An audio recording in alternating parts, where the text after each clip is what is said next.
পরে সুখ শান্তি ফিরে আনার খুব জরুরি একটা পয়েন্ট, সেটা হচ্ছে ফ্যামিলি মেম্বারসদের মধ্যে মিউচুয়াল রেসপেক্ট লাগবে, পারস্পরিক শ্রদ্ধাবোধ। কেউ কারো দোষ খোঁজা যাবে না, কিন্তু আমরা দোষ খোঁজায় ব্যস্ত, ঠিক কিনা? ইগো ইগো ইগো আমাদেরকে শেষ করে দিল। ইগো প্রবলেম আছে না নাই?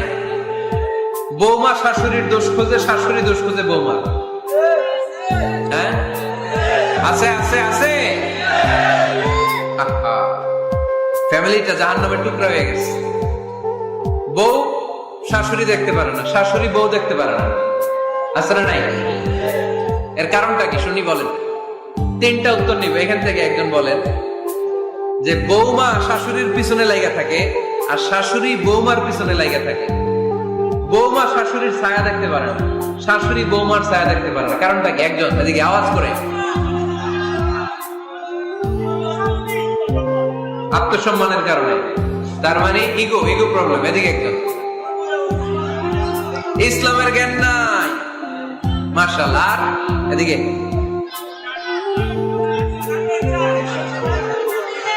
স্টার জলসা পাওয়া গেছে। স্টার জলসায় যা দেখায় ওইটাই ঘরে চলে না। স্টার জলসা হচ্ছে কেমন করে শাশুড়ির সাথে বউয়ের গিরিঙ্গি লাগানো যায়, এটা প্রশিক্ষণ, ঠিক কিনা? ভয়ঙ্কর। তাহলে এগুলো দেখা বাদ দিতে হবে। এগুলো যতক্ষণ ঘরে থাকবে হবে না, হবে না। রিমোট কন্ট্রোল কেড়ে নিবেন, কেড়ে নিয়ে মাইল লাগাই দিবে।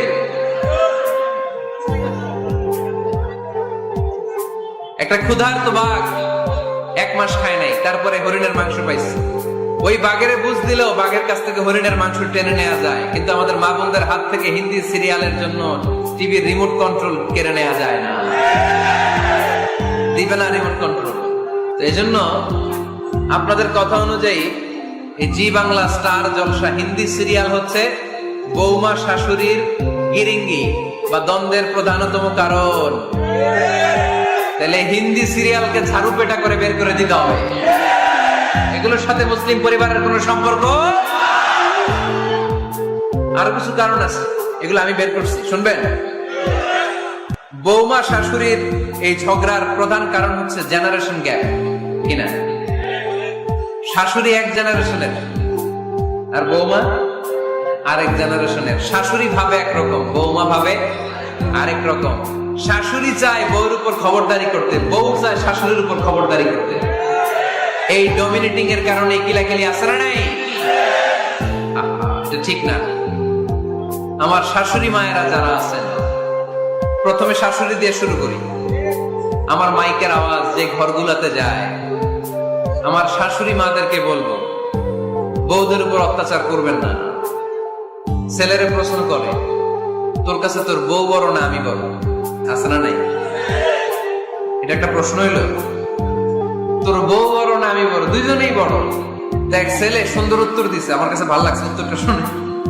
এক মা প্রশ্ন করছে, তোর এতদিন আমি লালন পালন করে বড় করলাম, জীবন যৌবন তোর জন্য শেষ করলাম, আজকে বউ পাইয়া বউ তোর আপন হয়ে গেল।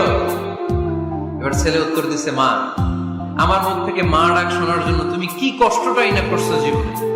10 মাস আমারে পেটে ধারণ করলা, খাইতে পারো নাই, বমি করছো, খালি ওষুধ খাইছো, তোমার পেট কেটে আমারে বের করা হয়েছে। 2 বছর আমারে দুধ খাওয়াইছো, পেশাব পায়খানা পরিষ্কার করেছো। বয়স যখন 3-4 তখন তোমার আমি মা ডাকছি। এই মা ডাকটা শোনার জন্য তুমি এত কষ্ট করছো। আর আরেকবারের মাইয়া এই ঘরে আইসাই তোমার মা ডাকা শুরু করছে।